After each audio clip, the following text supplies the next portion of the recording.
sister's birthday, so happy birthday, Erica. Ooh, you're the dirty 30. We actually just came in from our dinner, so the libations were going, so I'm feeling a little good. And then, guys, one other announcement. My other sister, my oldest sister, actually just said tonight in the car on the way from dinner that she wants to be on the channel. So she said next Thursday, not this Thursday, but next Thursday, because today is Tuesday, so not Thursday, that's in 2 days, but next Thursday. She said we're gonna record a video. I don't know what it's gonna be yet, guys, but I got a little over a week to plan something. And then, guys, of course, thank you so much for joining me for another video. If you are new, please feel free to hit subscribe if you are enjoying this video. It is greatly appreciated. Y'all, I really look really cute today. Like, hold on. Like, no, because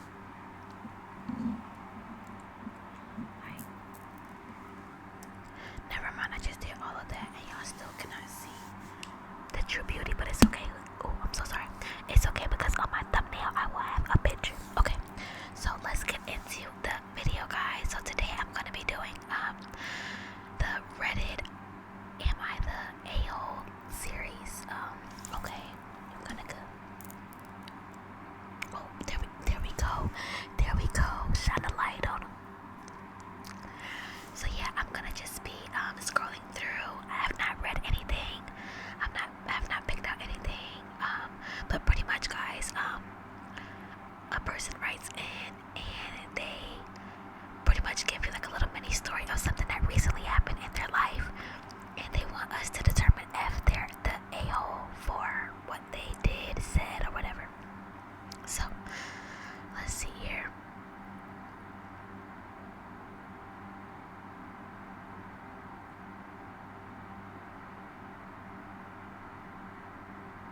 Okay, let's start here. So this one, it says, am I the asshole for telling my best friend why I wasn't attending his wedding? In the beginning, it says, I might have fucked up. Me, 32-year-old male, and my best friend Alex, 32-year-old male, have been friends since diapers. We're basically family. After college, we both moved back home so that we could live at home and get our feet underneath us. Alex started dating Stella. I'm so sorry, guys, for that car, if you can hear it. Alex started dating Stella, 35-year-old female, a lovely girl, around 4.5 years ago. And from the get-go, she seemed to politely dislike me. I don't know why. Oh well, siesta la vie. Alex and Stella moved across the country in 2021 after Stella earned a promotion at work. In 2022, Alex proposed. She said yes, and they set a wedding date for the end of September of 2023. I got a save the date card at the beginning of the year, and based on the conversations I had with Alex, assumed I would be in the wedding party, either as a groomsman or the best man, but never received an official confirmation from either of them.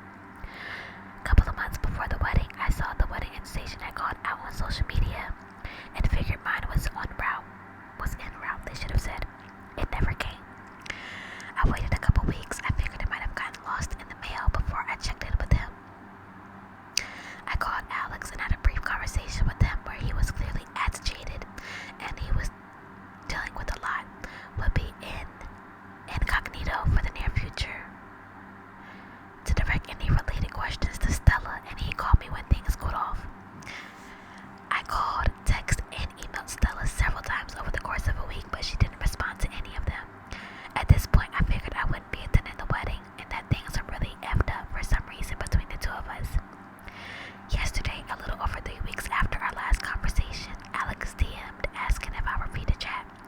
I jumped at the opportunity to get some answers, and after exchanging pleasantries, Alex jumped right into a spiel saying that he knew I was super busy with work and dealing with a lot of personal stuff, but he'd love it if I could attend his wedding, even just as a guest, and wanted to know if there was anything he could do to help make that happen. I just blurted out that I'd love to, but hadn't received an invitation. What? Alex stared blankly at me and said, what? And I just kind of verbally vomited out of that I hadn't received an invitation.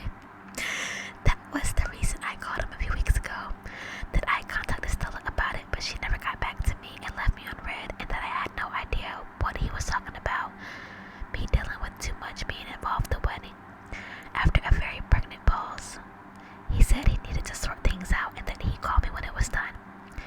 My phone is blowing the F up since with wedding attendees asking me what the F happened and why the wedding might be off now. My girlfriend has reaffirmed to me that I did not do anything wrong. But if I'd had all the sides saying I stuck my nose where it didn't belong and caused a sting, which is really effed up with my head. Wait, I am so confused. Wait.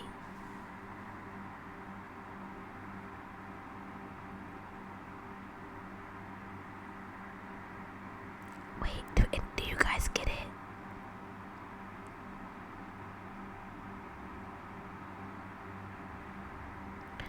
I don't get that one, guys. Why would the wedding now be called I don't get it. I'm sorry. Not to be disrespectful to whoever wrote it, but I feel like that was not a good one to start off with. I am so sorry, guys.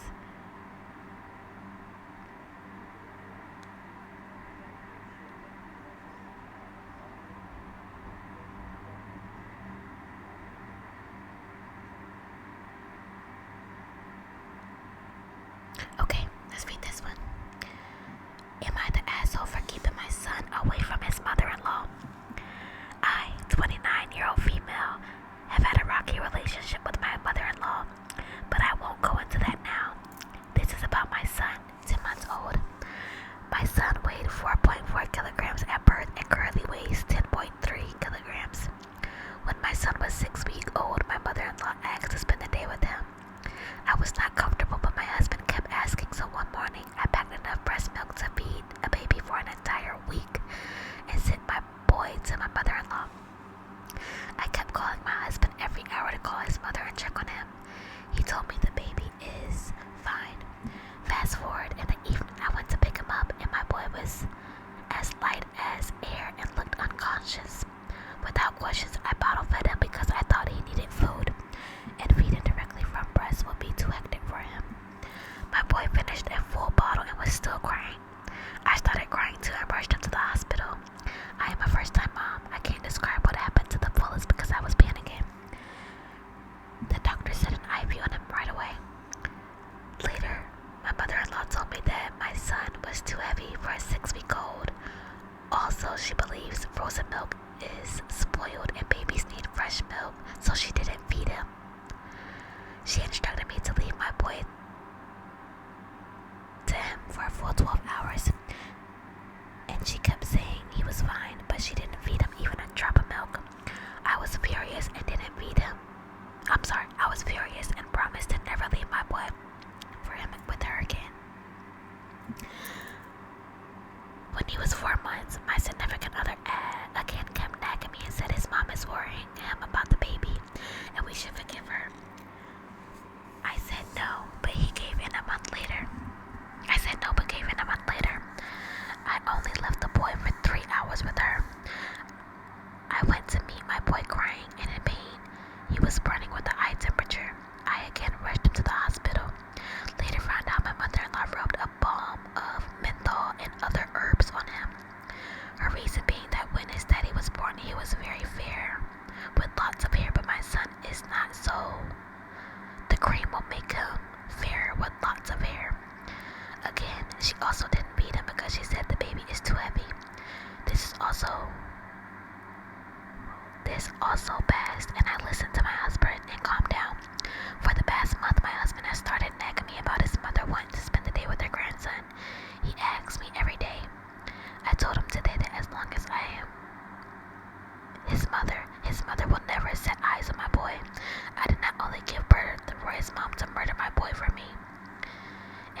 source of support throughout the years emotionally. He often said he doesn't know where he'd be without her. So this scenario in question, it was her birthday a few weeks ago, and she invited both of us to her birthday dinner. I've never met her, and I knew a bunch of people. They were in high school, were going to be there, and I wasn't going to know anyone. So to be honest, I said I didn't want to go and said he could go. Until the day of the dinner, I kept telling him it was okay when he asked. He even asked in the morning when she messaged him to confirm. However, as time got closer, I started to get a horrible feeling and began getting nauseous and dizzy. I felt sick to my stomach and told him I wanted him to stay home with me because I was sick. By the time he told her, it was only about 30 minutes until the dinner started, and she was absolutely livid. She told him she was disappointed that he had told her so late because she was already at the venue, and started crying because he never missed a birthday of hers since they met 18 years ago. Eventually, she got over it and forgave him and said she understood that I was his priority, but she thinks I'm wrong for what I did. I think as his wife, it doesn't matter when I start to feel uncomfortable. He shouldn't be going to an event for his ex when I'm sick. Their friendship is really hard to navigate. I don't know. Am I the asshole? She seems pure to think so, but isn't holding a grudge. It's more of a your wife is a bitch type of thing, is what I'm gathering. Okay, wow. So when I first read it, the caption, I was automatically like, girl, no, you're not the asshole. And I'm not saying that I feel like that now, but it's like, if you're fine with them texting and them going over their house to fix stuff, but you're not fine with them going to a birthday dinner where multiple people are gonna be, I don't know, it's just, in the aspect in which the writer explained it, it's not making sense for me, because it's like I said, you're fine with them texting, you're fine with them going over to fix stuff, but when it's her birthday and she's having a birthday dinner, you have a problem with them going to the birthday dinner where there's gonna be multiple people. So yeah, I don't know. I kind of feel like you were the asshole. I'm sorry, because especially it also since like every day he's been asking you leading up to this, are you still cool with it? Are you still cool with it? And you said yes. And then 30 minutes prior, it's not like you were sick from COVID or a cold or you had a fever or a migraine. Like, this was something that it was nausea, dizziness. It was because you were pretty much nervous about the fact that he was about to go to her birthday dinner.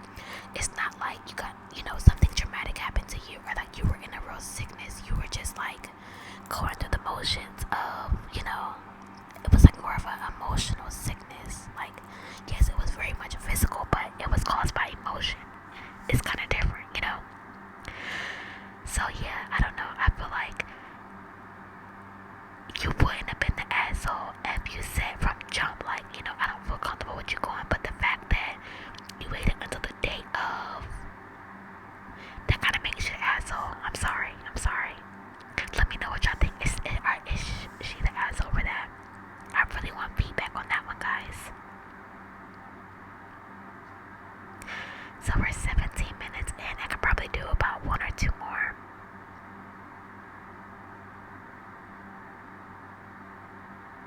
I'm sorry, guys. I'm trying to find a good one because I feel like the first one was not good.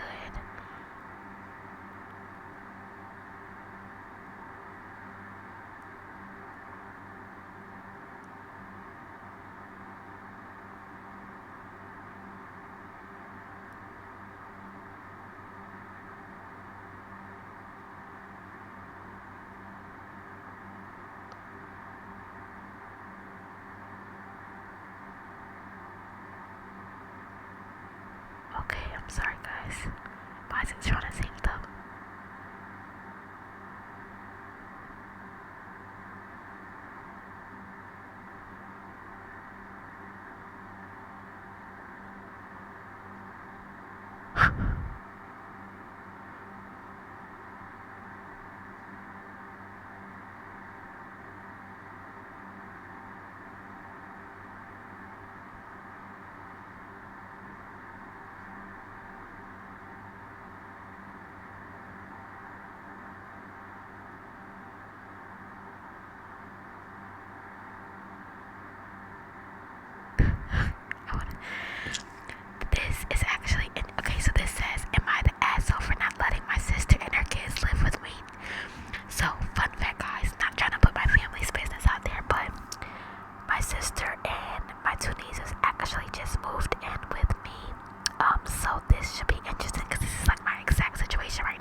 of course, you wouldn't want your nieces and nephew to have to go to foster home or with their dad if that's not a good living condition. But it's also like, your mental health is real, and like, you want your space is real. I think setting boundaries, I mean, like when I say a rule book has to be in play, like a set schedule for when they do things. Also, like, what was I about to say? Oh my god, I'm sorry, I just lost it. Also, there needs to be some kind of agreement as to like a time limit. Like, of course, you don't want to rush your sister. You want her to be able to save up and do whatever she needs to do. But it's like, do not let her overstay her welcome. So it needs to be like a turnaround time. Like, hey, 3 months, 6 months, whatever. You guys negotiate. Because if you don't set boundaries like that, it's kind of like they'll get comfortable, pretty much. Okay, guys, I think I'm gonna do one more, and then I need to go to bed because I got work, and it is 11:15 p.m.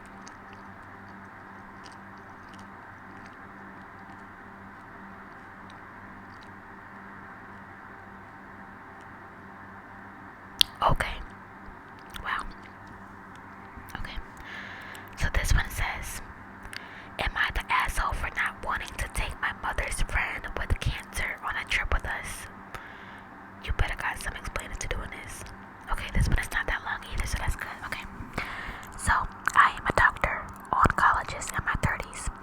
My mother's best friend, 55, got diagnosed with pancreatic cancer a few months ago, and I set her up with my colleague who specializes in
always really enjoyed them, and I just feel like today I